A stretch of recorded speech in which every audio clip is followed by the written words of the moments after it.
day 2 of the World Women and Health Forum. We hope that yesterday's discussion were enlightening and inspiring. Today we promise another day filled with insightful conversation and transformative ideas. As we embark on the enriching journey of the day 2 of the conference, I take the honor to introduce to our distinguished keynote speaker, Kristen Thomasino. Honored by the United and a recipient of the Global Consultancy Award, Kristen has been a beacon in health advocacy and various sectors, such as economy, technology, and environment.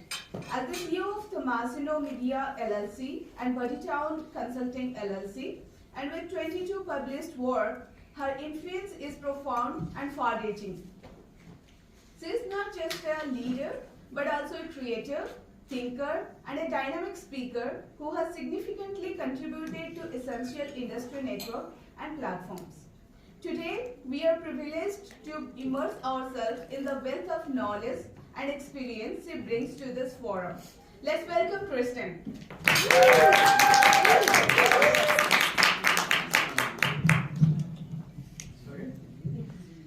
So number one, just thank you to the World Women Forum team here for putting this on. This is just fantastic. This couldn't happen without all of your energy and outreach. And that's just so important, right? To get people together again for a purpose, right? So we're all here for the World Women Forum. I see women, I see men. Thank you all for being here. I think that events like this need to happen like times 1,000 across the country. So thank you all for doing what you're doing. This is what I call social good. So I had the pleasure of joining this team earlier this year in Paris. And we had a phenomenal event there, and I talked about my story about social good.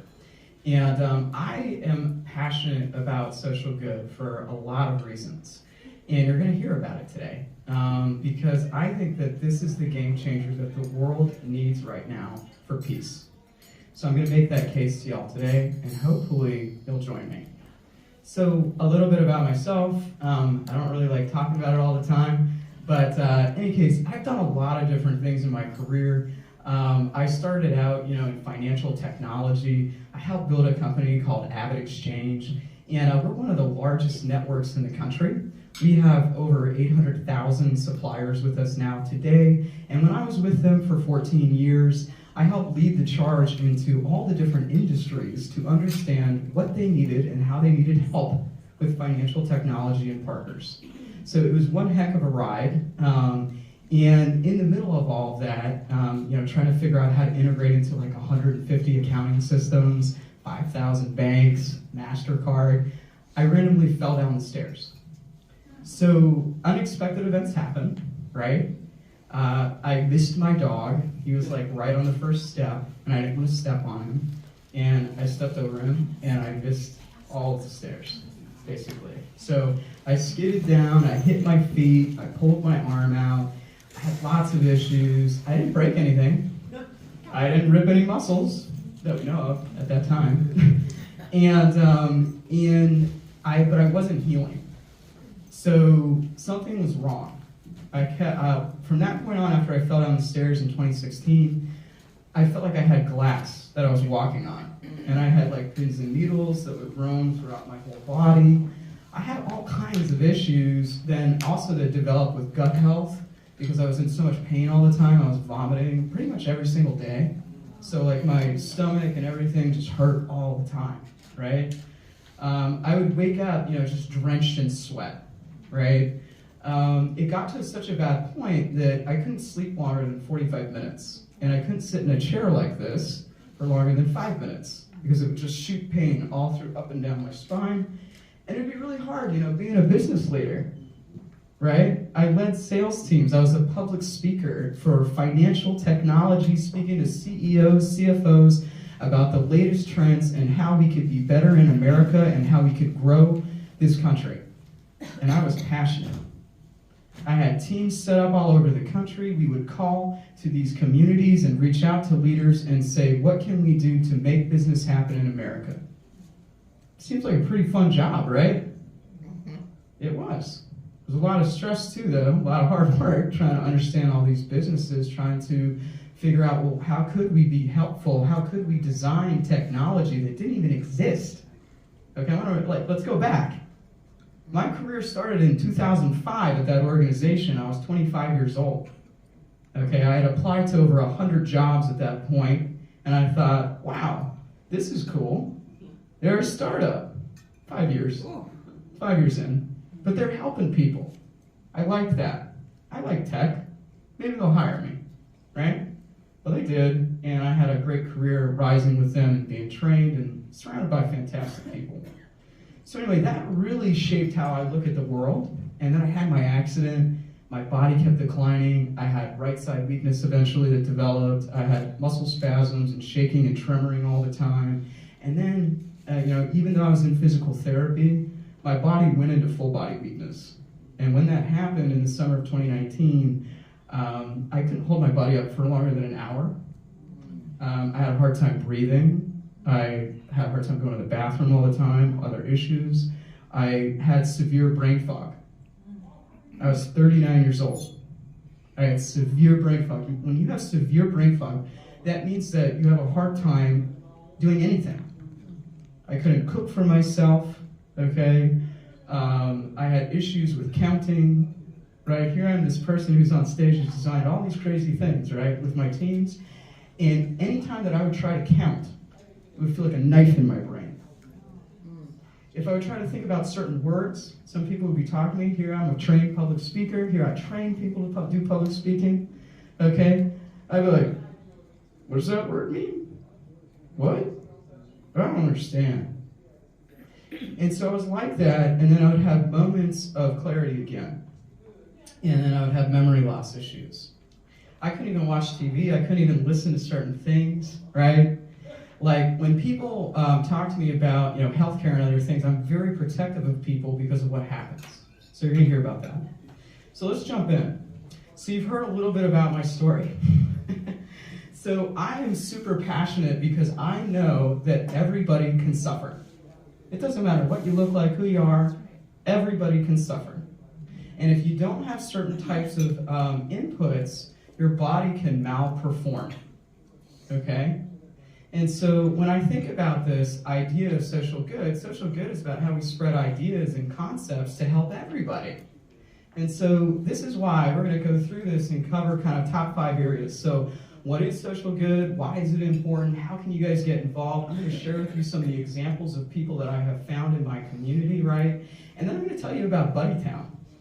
Okay, so I did a lot of these things to rebuild from brain fog as proof points. Because I wanted to prove to the world that it is possible to restore your health in your brain if you focus. And I treated myself like a project, just like my regular work, right? And I put myself into that. And so you're going to learn about that.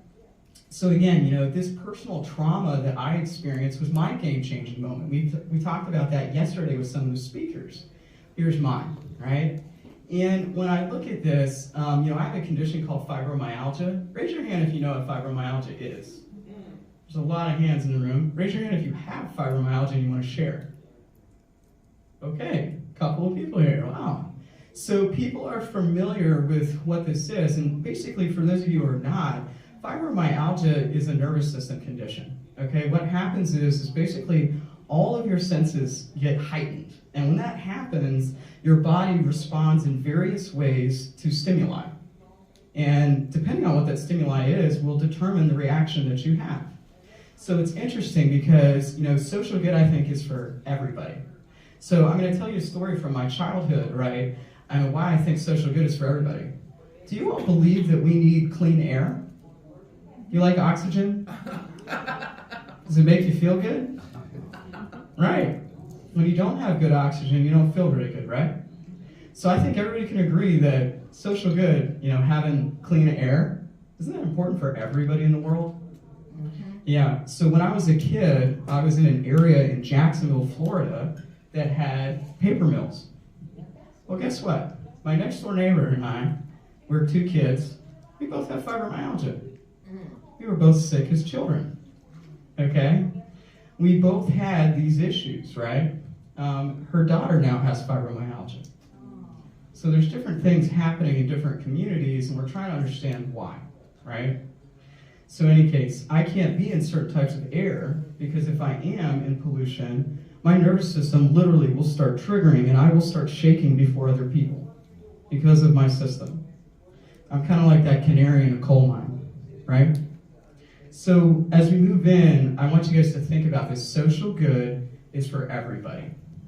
I know that we've talked over the last few years a lot about social justice in our communities, and I think that social justice is important, but I also believe that professionals should do social justice. Experienced, trained people in the law that can bring about civil reform, and they can do it in a way that is productive and keeps people, frankly, off the streets. Because if we can have civil ways of dealing with problems that come up, then in the end, we can keep the peace. So when we look also at this, again, healthy environments, the understanding, the education, I had to learn why my body was the way it was. So I hired teachers. I Googled. Because when you're in suffering, you're going to Google. Trust me. You're going to Google until there's nothing else to Google. And if you're not Googling right now when you're suffering, then you're just accepting it. And I didn't want to accept where my body was because I had a different vision. I had the vision of being here today with you all 4 years ago. And here I am.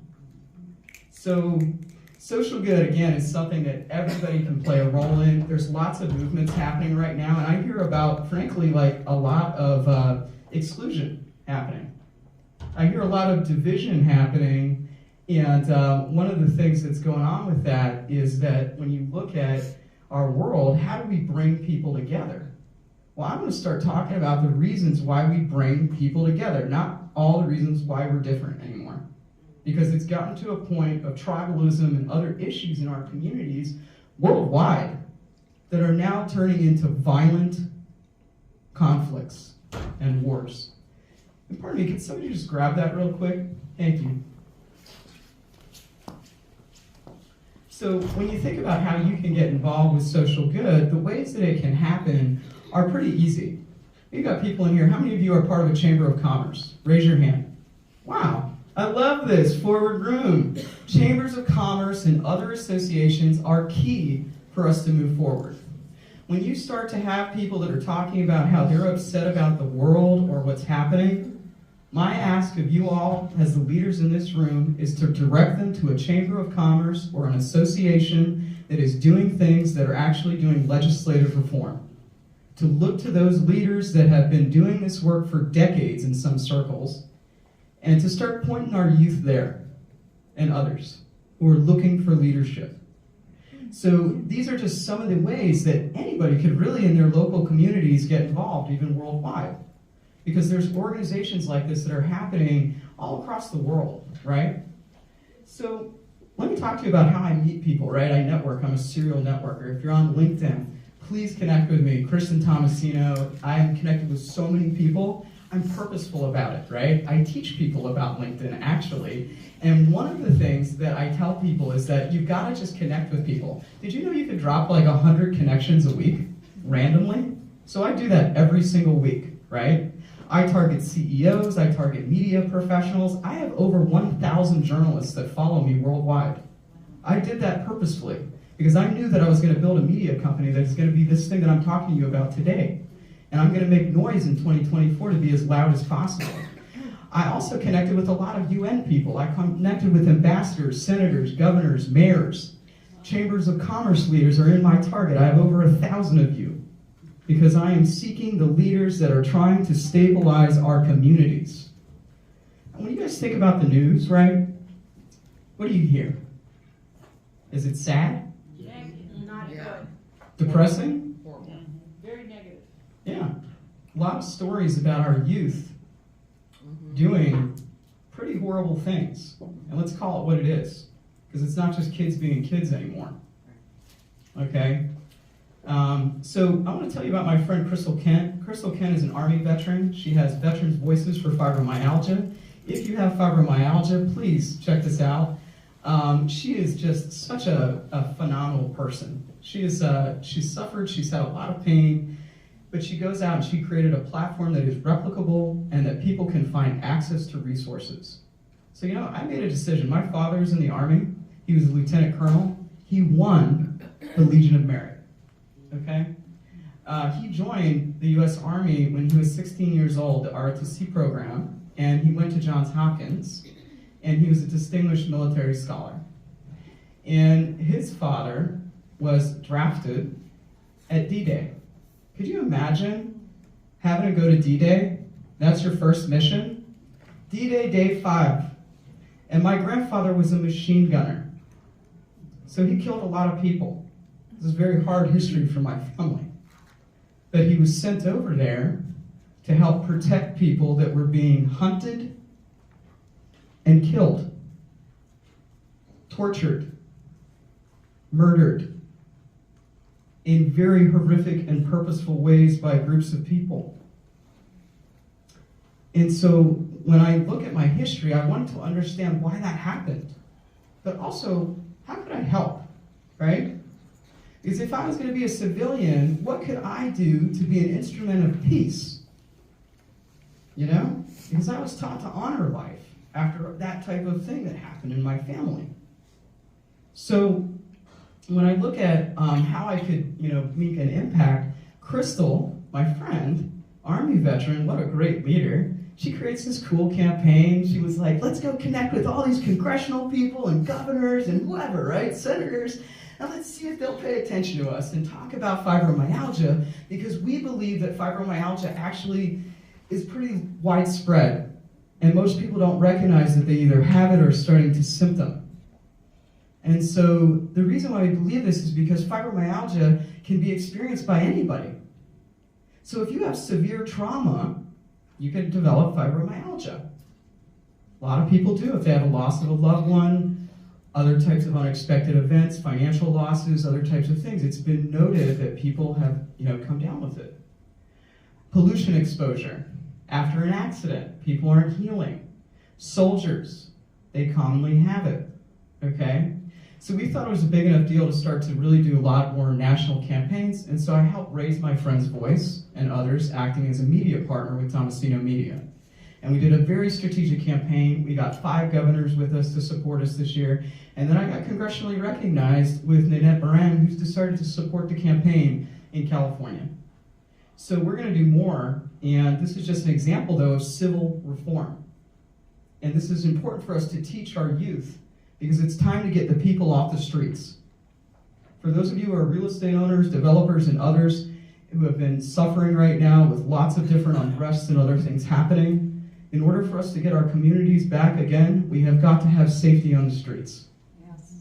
And so it's time that we start to take some of these civil reform actions and show people how it's done, and direct people again to associations and chambers of commerce. So as I look to this, networking is strategic. I tell you guys this, if you don't have a PR person or a publicist, connect with one. It'll change your life. I found my publicist at the Chamber of Commerce. Here she is, Marie Lamel. She's a partner. She's fantastic. We work together on a lot of different things. She's an activist. She's done over 89 films, right? So I've been filming a documentary, so thank y'all for the camera stuff, because that's why I'm particular about it, because I'm going to release it. And it's been about my journey all these years, right? So the grand finale is here at the MGM Grand. How fun is that, right? So as we go along, a lot of things have happened in our world. As I started getting better, I wanted to make this happen where I could talk to people, right? Well, I knew that I needed to partner with people, because it wasn't going to be just me that could help change the world, right? It has to be all of us. Well, a lot of things happened with George Floyd, and I wanted to understand what happened with George Floyd. Why was he murdered, period? And then what was happening in the community? So I went to Minneapolis 3 times. I went there as an observer. I met with all different types of community members. I met with all the business owners on the street. I met with association members. I supported the Institute of Real Estate Management there to understand what was happening. 1,600 buildings were burned or destroyed during that time period. Most people don't understand these numbers. And then on top of it, when I went to George Floyd Square, 1 year later, the children are still sitting around dead people memorials, and I do not see the trauma care being administered to those children. nor did I see the investment going into those neighborhoods of the millions of dollars. And that just, something is wrong with that when we see children going through trauma like they went through, and to see children still on the streets with no access to resources or trauma care. So Dr. Lance is important. He's a White House advisor. Marie connected me with him. He also is the economic advisor to the George Floyd Memorial Foundation. And so he is working hard to try to be an inspiration to people across this country to work on networks, to connect people to opportunities, and to be productive. So I'm super excited to partner with him. You're going to hear more about it, but we're going to do a tour this next year. So another great partner I met through the Chamber of Commerce with my connection, Marie, Raffles. So Raffles created a song called YOY. If you guys haven't heard it yet, it's on YouTube. But he created this song. He's a songwriter. He worked with Whitney Houston. Okay? So you guys know a song called The Bodyguard? Remember that one? Well, narrator Michael Walden helped write this new song, YOY, with Emilio Estefan. You guys know Gloria Estefan? Yeah, how crazy is this, right? So then 5 singers joined along too. CeeLo Green, Kenny Lattimore, Fantasia Barrino, as well as Emily Estefan, right? And you look at all these names, right, of people who are saying, no more, we want to stand up for what's right, and we want to be positive influences. So these are the types of people that are examples, creating safe spaces, saying that they're, standing up for peace in our communities. And another great example is women's events. I went to Dinah Shore. How many of you in here know what Dinah Shore is? Anybody? It's a few. All right. So Dinah Shore is super important because Dinah Shore is a women's weekend that's been going on for like 30 plus years in the desert. And pretty much you can be any kind of woman out there. And what I love about it is the ability to be who you are. I have short hair. I wear what I want to wear. Sometimes people randomly will, are you a guy? No, I'm a strong woman. And I wear what I want to wear, and I cut my hair the way I want to cut it, and I wear clothes that I just like. So, cool. Good. So anyway, another person that I met in the community, right, in LA, I moved to LA strategically, right?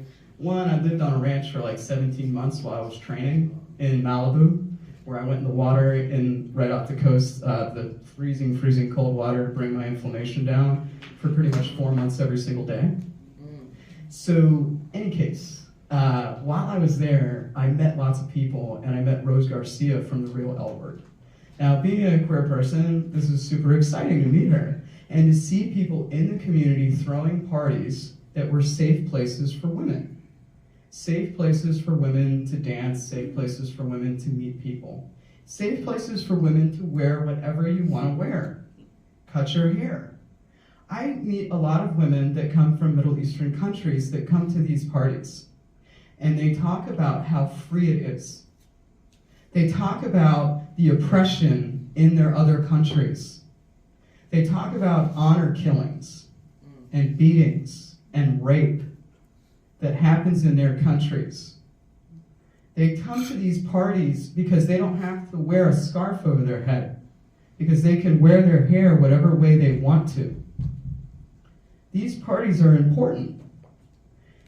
And this is why when I think about the future, right, I created the Social Good magazine, the Social Good news, because this is important for us to start telling more of these stories of people creating and winning. How many of you guys know what LA Fashion Week is? How many of you have been? All right, I just went for the first time, right? Super cool, right? I got to, sit at like 4 different ones. I got invited, super cool, having a media company, right? And I got to see these great designers, right? That were creating awesome, just beautiful pieces, right? All kinds of stuff. The crowds are just so diverse. Hollywood needs this. Oh my God, we need the events coming to us and the diversity. But what these people have done is they've created these safe places to show all kinds of fashion and to bring all kinds of people together. You know how much money comes into the city? We need tourists everywhere. It doesn't matter what city it is, right? So to me, these are some of the things about social good. And when you look at how to connect with people, right, you've learned about some examples, you learn a little bit about what it is. What I decided to do was make it more interactive for people. So if you have a phone, Apple or Android, please download BuddyTown. BuddyTown is an app that I created.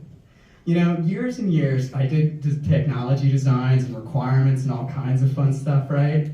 And then I decided as another milestone that I would create my own app.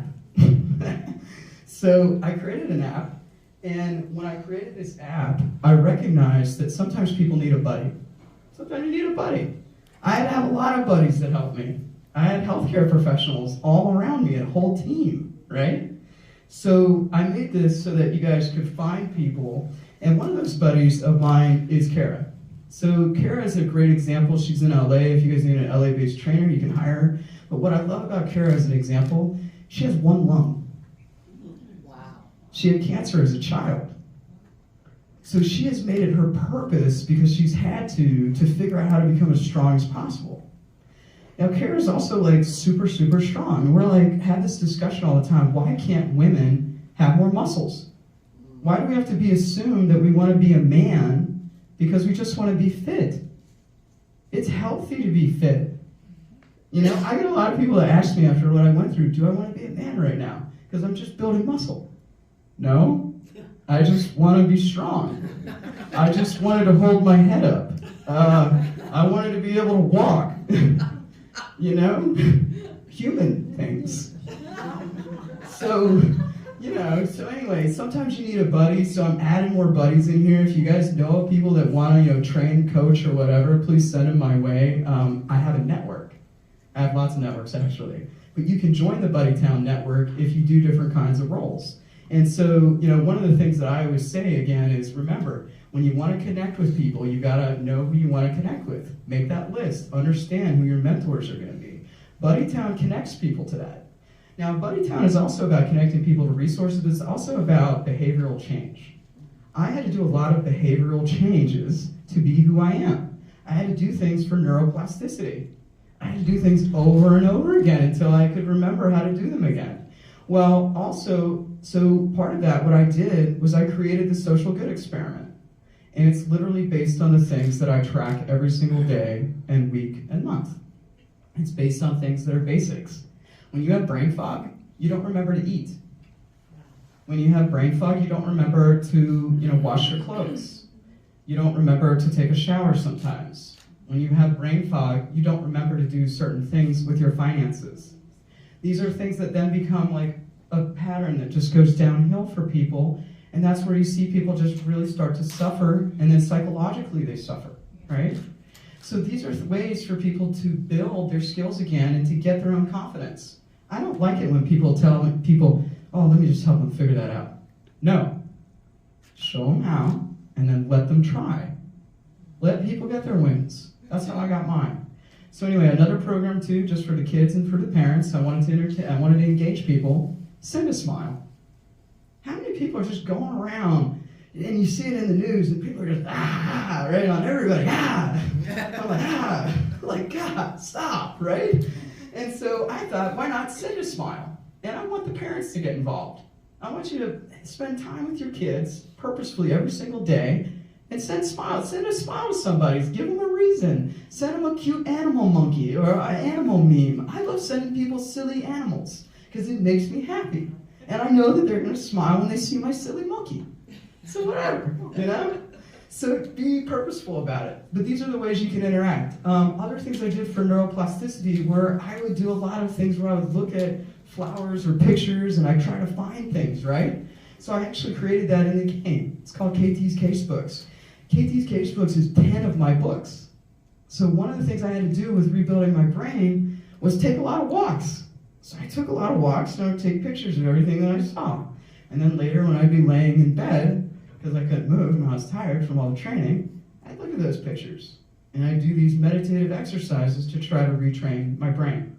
And it was hard, because I would feel like I wanted to throw up a lot. But I got there.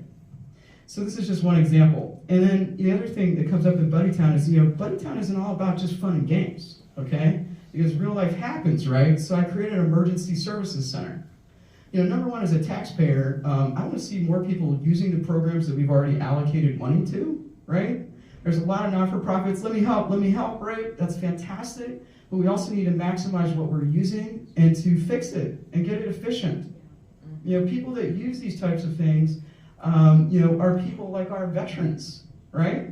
So I went to the VA hospital this weekend, and when I went there, I met up with them. We go every month, and so pretty much as we can, these different non-for-profits.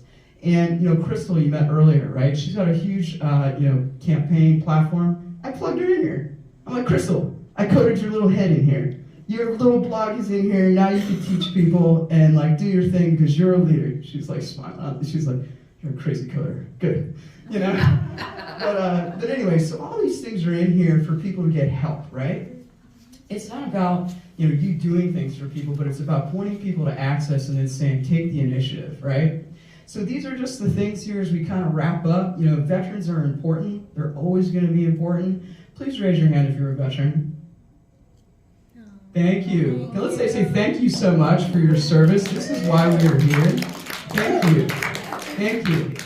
And so, you know, I think it's important for us to celebrate and to support those. And the thing I always find about these veterans that are, most of them have this example, is they want to serve other veterans. What a great example.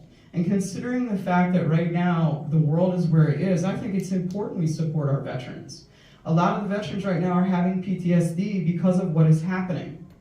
And so we're seeing more issues of this. And I'm sorry, but these people committed their life or death, for us.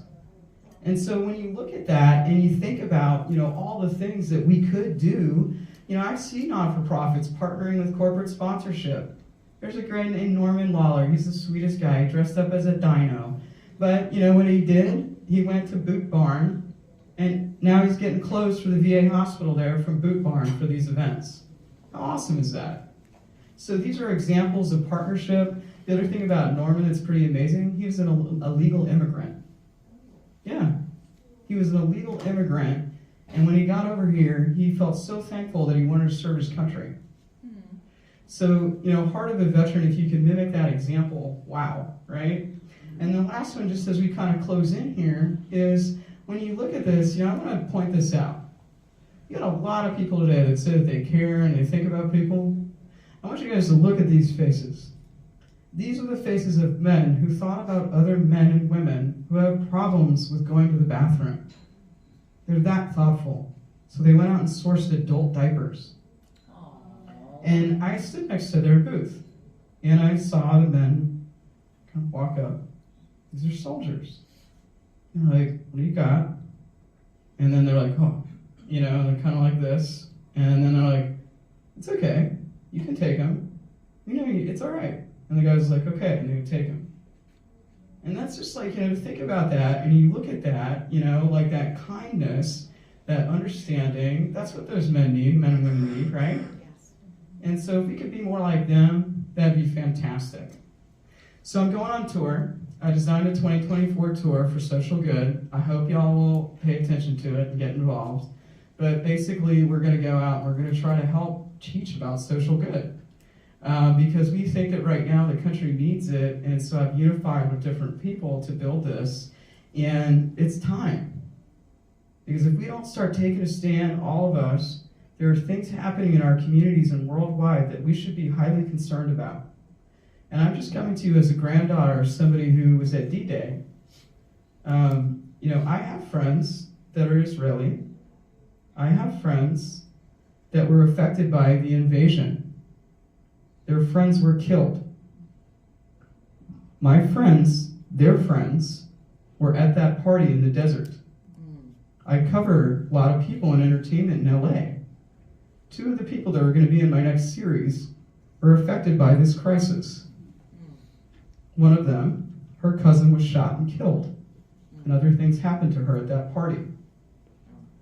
My other friend, Jordy, because she's an entertainment professional, many of her friends were there.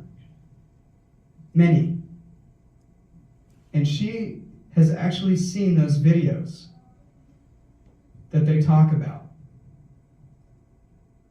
And that's my friend that I've been standing beside and trying to protect right now and understand and listen. And she is so afraid for her life right now. She's getting death threats. Death threats. Other horrific things are happening where people are not allowing people to mourn. And then we have bad things happening now in the other country too, right? Where everybody's reacting. Well, what if we had social good? What if? What if we had trading partners, right, for these countries? What if we could figure this out? Because children and women should not be brutalized and killed. Period. On either side. Nobody wants that to come to that. So if I could inspire you all to join the social good movement, please, because many of you are already doing it, but I need you to call it out for what it is. Because right now there's so many other voices across the world. And we've got to be there for our youth. It's time. You see what's happening? The anger, the lack of control, the let's just go to violence. That's not civil. And that's it's a recipe for disaster. We're already there. So I thank you guys and women especially for joining me today. Because this is an important session, this is important work that the team here is doing. And there are people across this world, period, that need our help. And, you know, like, when we think about being a woman and being able to even stand here holding a microphone, that doesn't happen in other places. It doesn't. If I went to another country, in certain other countries, I would be killed immediately, even for setting foot there, because I am public about being queer in campaigns. So please, if I can implore you, share the word about social good. Download BuddyTown, tell your friends about it. Join my network. If you're a business or an organization where it's a fit, please, there's forms for you to be able to sign up. And also, if you have a story for social good, submit a story. You'll see a link on my site. I've been doing a whole bunch of them. I've got like a whole bunch of people I'm targeting for 2024. And a lot of people right now are saying, yes, let's do this. So are there any questions? No? All right. Oh. I do have one. Yeah. Social good, is that just states out here in the States, or is that everywhere? So the question was, is social good here or everywhere? Is it globally, or is it just in the States right now? So it's actually global. So I didn't come up with any of this. Like when I was on tour for Avid Exchange, right? I went to non-for-profits and I studied them at various conferences, and they all talked about social good. And what was so awesome about what they did, right, was they were worldwide. And they were trying to spread that movement, right? And I thought, you know what? I'm going to spread it too, because I think it's the right way to be. Because again, it's for everybody. Yeah. Is there another question? Yeah. Yes, you had said that after George Floyd's death, you went back a year later. Yeah. And the children were still there. You did not see any counseling or any type of outreach for them. Were you able to find out what did they do with the money? How was it used?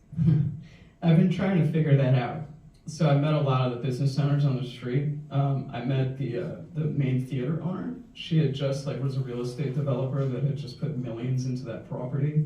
And then when the everything turned right in 2020 with the pandemic and everything, all these different events started happening, right? The money has not gone back there. And so, you know, again, this question of, you know, what are you donating to? Where's the money going? Are they really real programs? I come back to, we've got chambers of commerce, association leaders that are valid sources in your communities that you should connect to, because they'll tell you programs that will make sure that the money gets to where they need to get to.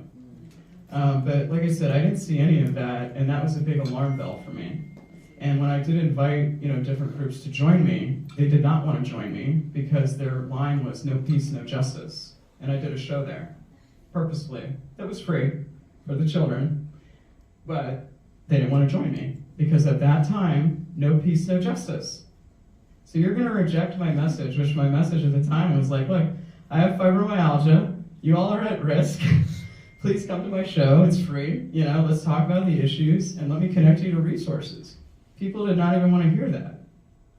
So when you think about the impact of the world right now, we should be asking, what could we do for those communities? But again, I think it comes down to trauma care for our children right now. I have a teachers council, so I get feedback from all over the country. I worked with Portland school teachers. They told me a whole bunch of things. My cousin's a teacher in Hell's Kitchen and other places. Our kids need us. That's where I think we need to spend it. We need to be looking at the associations and the programs in the area. Thank you. Yeah. Yep. Kristen, thank you so much for the work that you do, because we really do need it. Thank you. We hear a lot of negativity, and what you're bringing is positivity, and usually that brings people's, energy up. What either have you done or are you thinking of doing about actually influencing what's in the local news, like on TV, which is where people are, right? Like that reaches millions. To sprinkle more positive news into those networks, right? Versus what we see today. Yeah, so I've been really strategic about it. I'm on 25 different networks purposefully, both audio and visual content. And I do that because of the censorship that happened, frankly, over the last few years on various topics, including healthcare. Like, people weren't allowed to talk about immune health. How crazy is that? Anyway, I went to a specialist. He taught me how to do it. It works. What I'm doing is I have pods of people that I partner with. So part of my model is finding people that want to do projects together, and then literally we do various press together. So pod marketing, it works. You can't be solo by yourself. You've got to find networks, and so I network with lots of people. Then we do collaborative press together all throughout the year. My pieces pretty much on average go to about 250 to 300 news outlets each time when I launch a press release.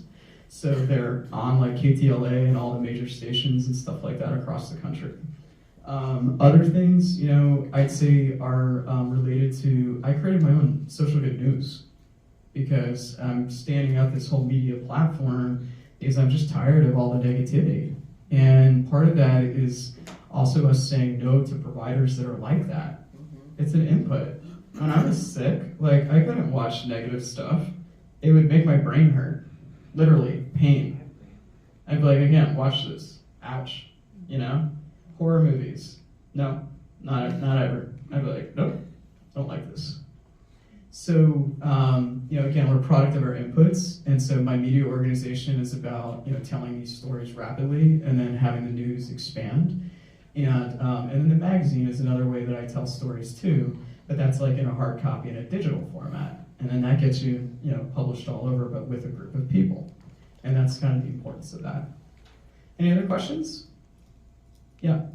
Not a question, just thank you for being so solutions focused on this and doing all of the work. I hear all the things you're involved in. I'm like, when do you sleep? I sleep. I do. Yeah, It's important. Good. I'm glad you're getting good sleep, because we learned yesterday that's imperative for health, right? And I just downloaded the app, so I'm encouraging others to download the app. Thank you. Yeah. Awesome. Well, thank y'all. So I appreciate it. I know we got to keep on time here, but thank y'all very much. And please join the Social Good Movement. This is how we're going to change the world. I know we can. And you all keep doing what you're doing because you are doing social good. So thank you.